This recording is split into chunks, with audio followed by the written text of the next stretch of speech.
నమస్కారం. లక్ష్మి చెప్పే కథలకు స్వాగతం. వీణులతో వీక్షించటానికి సిద్ధం కండి.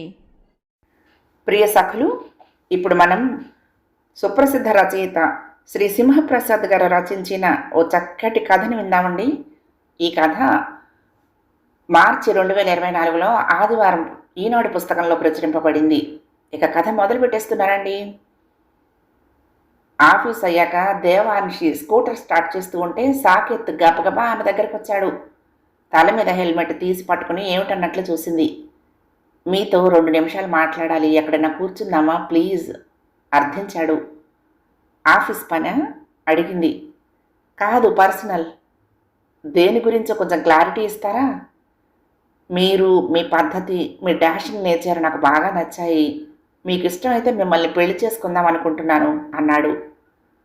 మీరు నన్ను చేసుకుంటారు సరే, నేను మిమ్మల్ని పెళ్లి చేసుకోనక్కర్లేదా? అది కాదు, మనం పెళ్లి చేసుకుందాం అన్నాడు. ఇప్పుడు రైట్ ట్రాక్లోకి వచ్చారు. పెళ్ళంటే మీ గురించి నేను, నా గురించి మీరు చాలా చాలా తెలుసుకోవాలి. అందుకు కనీసం గంట అరగంట స్పెండ్ చేయాలి. ఇప్పుడు పనుంది. రేపు ఈవినింగ్ 6 PM కాఫీ డేలో కూర్చుందాం, బాయ్. హెల్మెట్ పెట్టుకుని వెళ్ళిపోయింది. సాకేత్ చాలా ఆనందపడ్డాడు. ఆమె దాదాపు అంగీకరించినట్లేనని ఫీల్ అయ్యాడు. తనలాంటి అందగాడు, ఆమెకు సీనియర్, పెళ్లి చేసుకుంటానంటే ఎందుకు ఎగిరిగంతయ్యదు? విజయహాసం అతని పెదాల మీద కదిలింది. మర్నాడు అతడు చక్కగా తయారయ్యి కాఫీ డేకి 6:10కి వెళ్ళాడు. అప్పటికే ఆమె నిరీక్షిస్తోంది. చిన్నగా నొచ్చుకుంటూ, సారీ కొంచెం లేట్ అయింది అన్నాడు. ఇట్స్ ఆల్ రైట్ అని వెయిటర్ని పిలిచి బిస్కెట్లు, టీ తీసుకురమ్మంది. మనం ఎలా ఉంటామో, ఏ ఉద్యోగమో, జీతం ఎంతో తెలుసు కానీ మనసును స్కాన్ చేయలేం కదా. ఫ్రెండ్స్ ఎవరో తెలిస్తే ఎవరు ఎలాంటి వారో తెలుస్తుందంటారు. కానీ దాన్ని నేను ఒప్పుకోను. బయట ప్రవర్తించే మనం వేరు, ఇంట్లో మనం వేరు. మన అలవాట్లు, అభిరుచులు, హాబీలు, ఇష్టాలు ఫ్రెండ్స్కు తెలియచ్చు. అంతే తప్ప ఇంట్లో మనం ఏమిటో, మన ప్రవర్తన ఎలా ఉంటుందో వారికి తెలిసే అవకాశం లేదు. ఏమంటారు అడిగింది Devanshi. Yeah I to agree with you అన్నాడు సాకేత్. ఆ విషయాలన్నీ తెలియాలంటే మన పాదుల గురించి, కుటుంబాల గురించి తెలుసుకోవాలి. అంచేత వాటి గురించి మాట్లాడుకుందాము. నేను అమ్మా నాన్నలతో కలిసి ఉంటున్నాను. నాకు తమ్ముడు ఉన్నాడు. IIT చెన్నైలో చదువుతున్నాడు, 3rd ఇయర్. మా అమ్మ గృహిణి, నాన్న రిటైర్డ్ గెజిటెడ్ ఆఫీసర్. నేను అమ్మా నాన్నలకు చెప్పకుండా ఏ పని చెయ్యను. మీ ప్రపోజల్ గురించి, మన ఈ కలయిక గురించి కూడా వాళ్ళకు చెప్పాను. అసలు అందుకునే ఒకరోజు టైం తీసుకున్నాను అంది. సాకేత్ కలవరపడ్డాడు. అప్పుడే మీ ఇంట్లో చెప్పేశారా? దాపరికం ఎందుకు? మనం పెళ్లి గురించి మాట్లాడుతున్నాం కానీ వేరే ఏం కాదుగా. అయినా మా వాళ్ళు అర్థం చేసుకుంటారులేండి అంది. అభ్యుదయవాదులు అన్నమాట. ఏ ట్యాగ్ అయినా తగిలించుకోండి, అది విషయం. మరి మీ కుటుంబ సంగతి అడిగింది. నాకు డాడీ లేరు.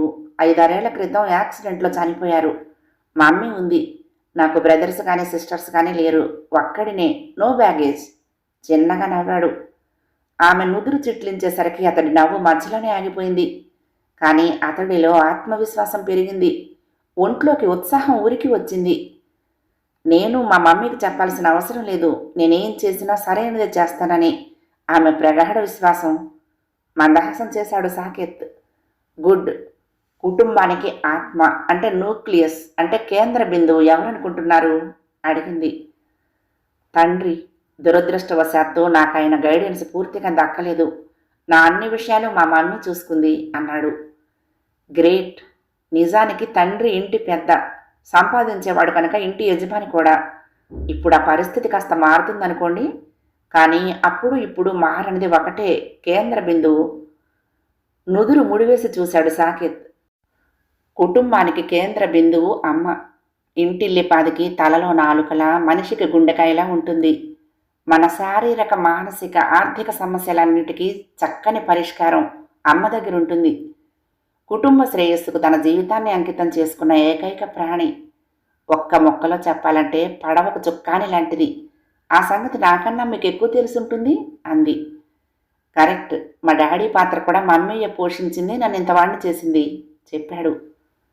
అందుకే చెడ్డ పిల్లలు ఉండొచ్చు కానీ చెడ్డ తల్లి ఎక్కడా ఉండదన్నారు పెద్దలు. పిల్లలు ఎలాంటి వాళ్ళైనా వాళ్ళని అక్కులు చేర్చుకుంటుంది, అండగా నిలబడుతుంది. స్నేహితురాలిగా సలహాలిస్తుంది, ఆత్మబంధువుగా సహకరిస్తుంది, సంతానాన్ని ఉన్నతంగా తీర్చిదిద్దుతుంది, ఎదిగిన పిల్లల్ని చూసి మనసు నిండా ఆనందిస్తుంది. చప్పట్లు కొట్టాడు. మీరు మా మమ్మీని దృష్టిలో పెట్టుకునే చెప్పినట్టుగా ఉంది అన్నాడు. మీ అమ్మగారు మీతోనే ఉంటున్నారేమో? కంగారు పడ్డాడు. లేదు లేదు, నరసాపురంలో మాకు ఇల్లు ఉంది. దాని మంచి చెడు చూసుకోవటానికి అక్కడే ఉంటుంది. నేను ఒక్కడినే ఇక్కడ రూమ్ తీసుకుని ఉంటున్నాను అన్నాడు. ఏం, ఇక్కడికి తీసుకొచ్చేస్తే మీకు అండగా ఉండేవారు.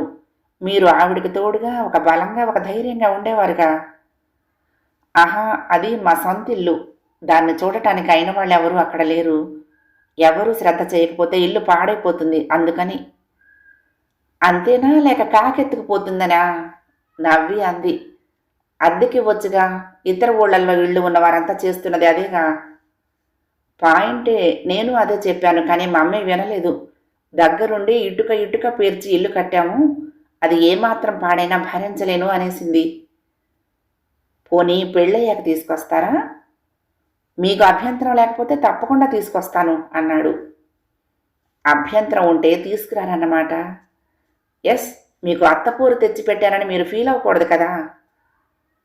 రేపెప్పుడో నేను ఫీల్ అవ్వకూడదని మీరు ఇవాళే ఫీల్ అవుతున్నారన్నమాట. బాగుంది. నా గురించి ఆమెకు చెప్పారా? ఇంకా లేదు. మీ అభిప్రాయం తెలియకుండా ఎలా చెప్తాను? నేను మా ఇంట్లో చెప్పానుగా. మా మమ్మీ మీ వాళ్ళంత ఫార్వర్డ్ కాదు, పూర్వకాలం మనిషి. అందుకే సెలక్షన్ అంతా నాకే వదిలిపెట్టేసింది. నేను ఏ బొమ్మను చూపిస్తే ఆ బొమ్మతోనే నా పెళ్లి జరిపించి అక్షంతలు వేస్తుంది, ఎలాంటి డౌటు అవసరం లేదు అన్నాడు. మరి అంత నమ్మకం ఉన్నప్పుడు ముందే చెప్పొచ్చుగా. చెప్పొచ్చు, కానీ అవసరం అనిపించలేదు. కళ్ళెత్తి చిత్రంగా చూసి విచిత్రంగా నవ్వింది దేవాంశి. ఆమె మీ కన్న తల్లి, మీ కుటుంబానికి కేంద్ర బిందువు. మీరావిడ ఏకైక సంతానం. అయినా ఆవిడికి చెప్పలేదు, ఆమె అభిప్రాయం అడగలేదు. ఇది మీ అతి విశ్వాసమా, లేక ఆమె అంటే చులకన భావన? చచ్చా, నాకు మా మమ్మీ దేవతతో సమానం. మరి ఎందుకు మీ అభిప్రాయం ఆవిడతో పంచుకోలేదు? నేను ఇలా అడుగుతానని అనుకోలేదేమో కదా. అవును కాదు అన్నట్లు తలాడించాడు. అంటే ఆమెకు పెద్దగా నాలెడ్జ్ లేదు. నా అభిప్రాయాన్ని పూర్తిగా బలపరుస్తుంది. ఈ మాత్రానికి ఇబ్బంది పెట్టడం ఎందుకని? అర్ధరాత్రి ఆకలేసి ఏడ్చినా, పక్క తడిపినా, పీడకలు వచ్చి లేచి ఇల్లు అదిరేలా గుక్కపట్టి ఏడ్చినా మీ అమ్మగారు ఎప్పుడైనా ఇబ్బంది పడ్డారా? ఇబ్బంది అనుకున్నారా? అడిగింది. మీరు మరీ సెంటిమెంటల్గా మాట్లాడుతున్నారు. మనకు ఊహ తెలియని టైంలో అన్నింటికీ తల్లి మీదే ఆధారపడతాము. నేనే కాదు, ఎవరైనా అంతే అన్నాడు సాకేత్. ఇప్పుడు మీరు పెద్దవారయ్యారు గనక అమ్మ అవసరం లేదంటారు.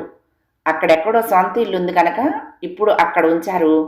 రేపు ఏ గేటెడ్ కమ్యూనిటీలోనో ఫ్లాట్ కొనుక్కున్నప్పుడు డబ్బు అవసరమైతే దాన్ని అమ్మేస్తారు. అప్పుడు ఆమెను వృద్ధాశ్రమానికి పంపించేస్తారు, అంతేనా?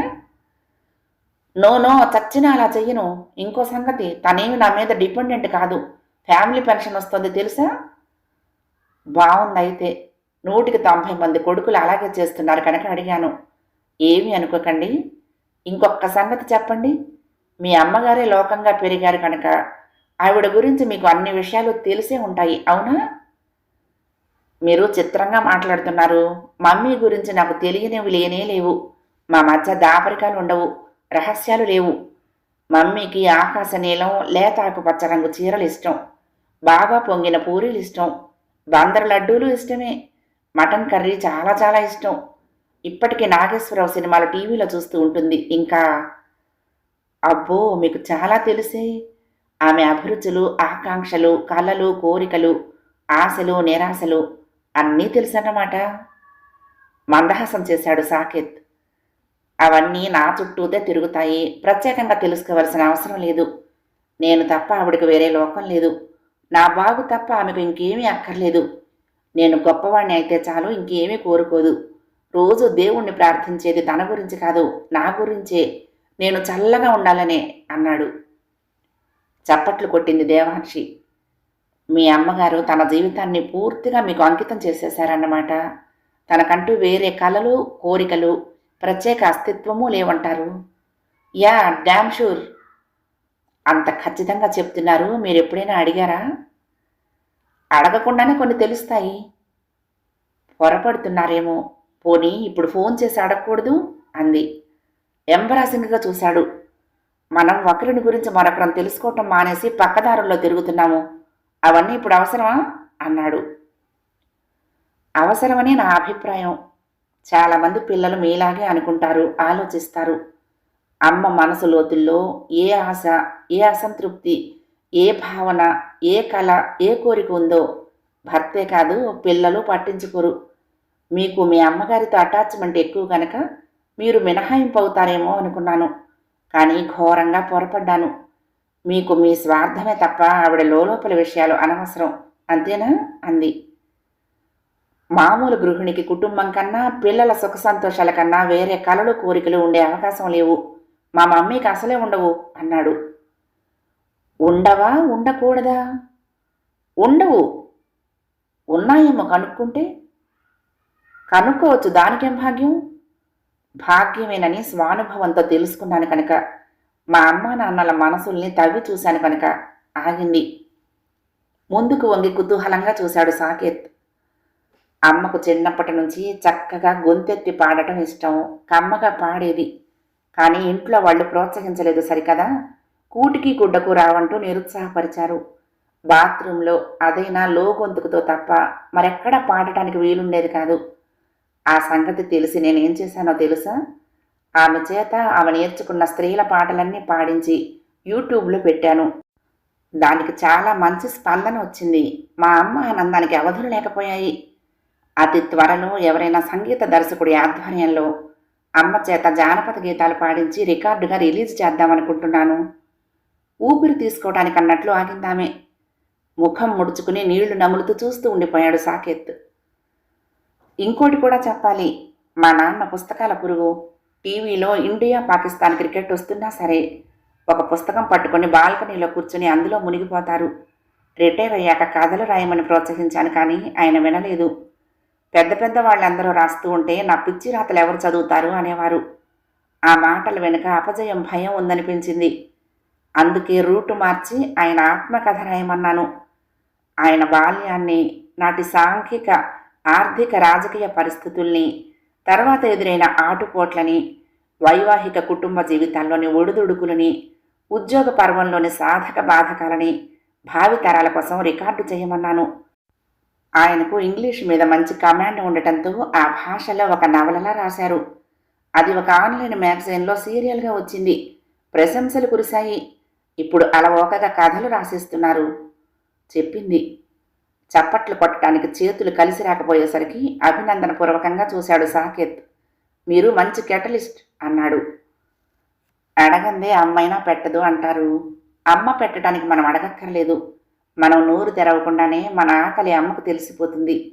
మనం ఆకలితో ఏడుస్తున్నామో, అనారోగ్యంతో ఏడుస్తున్నామో, అసౌకర్యంగా ఉండి ఏడుస్తున్నామో మన చిన్నప్పుడు పసిగట్టలేదు. అది అమ్మకు వెన్నతో పెట్టిన విద్య. కానీ అమ్మైనా సరే అడగందే తన లోపలి భావాలు మనతో పంచుకోదు. అవి మొలకెత్తకుండానే లోపలే కుళ్ళి నశించిపోతాయి. వాటిని వెలికి తీసి ఎదగనివ్వటం, వికసింపచేయటం కన్నా మనం తిరిగి ఆమె పట్ల ప్రకటించే గౌరవం, కృతజ్ఞత ఏముంటాయి? Fantastic analysis. ఈసారి వెళ్ళినప్పుడు మమ్మీని అడిగి తెలుసుకుంటాను అన్నాడు. ఇప్పుడేమైనా దుర్ముహూర్తం ఉందా? అలా అని కాదు, మీ టైం, మన టైం వేస్ట్ చేయటం ఎందుకని. అలా ఎందుకు అనుకుంటున్నారు? ఈ అనాలిసిస్ మీరేమిటో తెలుసుకోవటానికేగా. భుజాలు ష్రెక్ చేశాడు. అది ఇప్పుడే అర్జెంటుగా తెలుసుకోవాలంటారా? అయితే ఫోన్ చేస్తాను అన్నాడు. నా సంగతి వదిలేయండి. ఇంతసేపు నా కంఠశోష విన్నాక కూడా మీకు అమ్మ గురించి వెంటనే అడిగి తెలుసుకోవాలని అనిపించలేదా? దానివల్ల ప్రయోజనం ఏముంటుంది అనిపిస్తోంది అన్నాడు. చటుక్కున లేచి నిలబడి హ్యాండ్ బ్యాగ్ తీసుకుంది దేవాంశి. అప్రతిభుడే చూశాడు సాకేత్. సారీ మిస్టర్ సాకేత్, మీతో పెళ్ళి నాకు ఇష్టం లేదు. మీరు, మీలాంటి వారు తెలుసుకోవలసిన విషయం ఏమిటంటే, కనిపెంచింది కాబట్టి తల్లిని ప్రేమించేవాడు కాదు, ఆమె మనసు తెలుసుకున్నవాడు, ఆమె అస్తిత్వాన్ని గుర్తించినవాడు మాత్రమే భార్యను ఆ జన్మ స్నేహితురాలిగా భావించగలడు. జీవితాన్ని సంపూర్ణంగా పంచుకోగలడు. అతడే సరైన కొడుకు కాగలడు. సరైన కొడుకు మాత్రమే సరైన భర్త కాగలడు. మీరు నా అంచనాకు చాలా దిగువన ఉన్నారు. Good bye. ఆమె విసవిస వెళ్ళిపోతూ ఉంటే తల పట్టుకున్నాడు సాకేత్. కథ సమాప్తం. ప్రియ సఖులు, ఈ కథ మీకు నచ్చితే తప్పకుండా లైక్ చేయండి, షేర్ చేయండి, కామెంట్ చేయండి, సబ్స్క్రైబ్ చేసుకుని నన్ను ఎంకరేజ్ చేయండి. ఉంటానండి. ప్రేమతో లక్ష్మి, కృష్ణాతీరం దుర్గమ్మ సన్నిధానం. నమస్తే.